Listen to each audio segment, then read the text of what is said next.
조기 대선이 36일 남았습니다. 주말 사이 더불어민주당이 먼저 대선 후보를 확정했고 앞으로는 이재명 후보를 중심으로 본선 대비에 매진합니다. 국회로 가보겠습니다. 이다연 기자, 오늘 이재명 후보 움직임부터 전해주시죠. 네, 이재명 후보의 첫 일정은 현충원 참배였는데요. 보수 진영 전직 대통령 묘역까지 찾았다는 게 눈에 띕니다.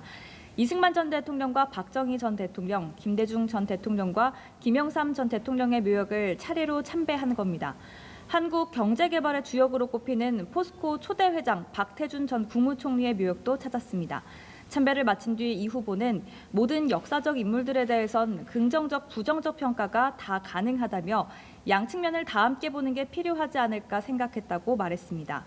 박 전 총리 묘역 참배에 대해선 그분이 DJP 연합, 진보보수 연합 정권의 일종의 옥동자 아니었느냐고 평가하면서 통합의 필요성, 가치가 어느 때보다 더 큰 시기라고 말했습니다. 관련 발언 들어보시죠. 민생을 개선하는 게 우리 정치의 가장 큰 몫이기 때문에 가급적이면 지나간 이야기, 또 이념, 진영 이런 것들은 잠깐 곁으로 좀 미뤄두면 어떨까. 이 후보는 조기 대선 전부터도 이른바 우클릭 행보에 신경을 써왔는데요. 본선 레이스에서도 중도 보수층 표심까지 끌어안는 외연 확장 행보를 걷겠다는 의지를 첫 일정을 통해 다시 드러낸 걸로 보입니다. 통합 메시지에 이어 성장의 방점을 찍은 정책 행보에도 나섰습니다. 오전에 반도체 공약을 발표한 데 이어서 오후에는 AI 반도체를 주제로 기업 간담회를 열었습니다. 간담회를 마친 이 후보는 기자들과 만나 앞으로 첨단 기술 산업에 대한 우리 경제의 비중도 매우 커질 것이라며 차기 정부의 주요 과제가 되지 않을까 생각된다고 말했습니다. 본선 레이스에 먼저 뛰어든 민주당은 곧 선거대책위원회 체제로 전환할 예정입니다. 오는 30일쯤 인선 발표를 목표로 선대위 구성 작업을 진행 중인 걸로 전해지는데요. 일단 이재명 후보는 보수 진영 인사인 윤여준 전 환경부 장관을 상임 선대위원장으로 영입한다고 밝혔습니다. 당내 통합 차원에서 이번 대선 경선 후보였던 김경수 전 경남지사의 선대위 합류 가능성도 거론됩니다. 이와 관련해 조승래 수석대변인은 지역이든 중앙선대위든 큰 역할을 할 것으로 생각한다며 당에서 고민하고 있다고 전했습니다. 일단 대진표의 큰 축 하나는 결정이 됐습니다. 국민의힘 대선 후보 선출 상황은 어떻습니까?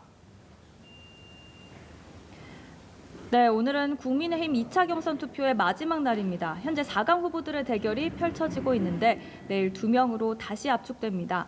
국민의힘은 내일 오후 2시 당사에서 후보 4명의 메시지를 각각 들은 뒤에 3차 경선 진출자를 발표한다는 계획입니다. 결선행 티켓을 놓고 후보 간 막판 표심 잡기 경쟁이 뜨거운데요. 먼저 김문수 후보는 수출 5대 강국 도약 공약을 발표하면서 당선 즉시 한미 정상회담을 제안해 트럼프 관세 압박에 대응하겠다고 했습니다. 홍준표 후보는 중소기업 중앙회에서 간담회를 열었는데 간담회에 앞서 SNS에 이회창 대세론 속에서 나홀로 분전했던 노무현 후보처럼 국민만 보고 묵묵히 내 길만 간다고 써 눈길을 끌었습니다. 한동훈 후보는 충남 아산 현충사에서 국방정책 비전 발표 기자회견을 열어 장시간 수중작전이 가능한 핵 추진 잠수함을 확보하겠다고 공약했습니다. 안철수 후보는 대전을 찾아 대전과 세종, 충청을 인공지능과 반도체, 바이오, 우주항공 초격차 기술의 중심지로 만들겠다고 강조했습니다. 국민의힘은 벌써 후보를 선출한 민주당과 달리 아직 경선을 진행 중인 데다 조만간 출마가 예상되는 한덕수 대통령 권한대행 등과의 단일화 변수까지 있습니다. 이 때문에 상대적으로 대선 후보 확정과 본선 준비가 늦어지는 모습입니다. 대신 당 차원에서 민주당 경선에 대한 비판을 내놓으며 지원 사격에 나섰는데요. 해당 발언 들어보시죠. 무려 89.77%의 득표율로 민주당이 이재명 1극 독재 정당임을 입증한 사실상의 이재명 대관식이었습니다. 권성동 원내대표는 국민의힘은 대선 후보를 중심으로 이재명 세력에 반대하는 모든 애국, 민주 세력과 힘을 모으겠다고 강조했습니다. 경선 후보들에 이어 지도부도 한대행을 포함한 반 이재명 빅텐트 구상에 긍정적인 입장을 보인 것으로 풀이됩니다. 지금까지 국회에서 전해드렸습니다.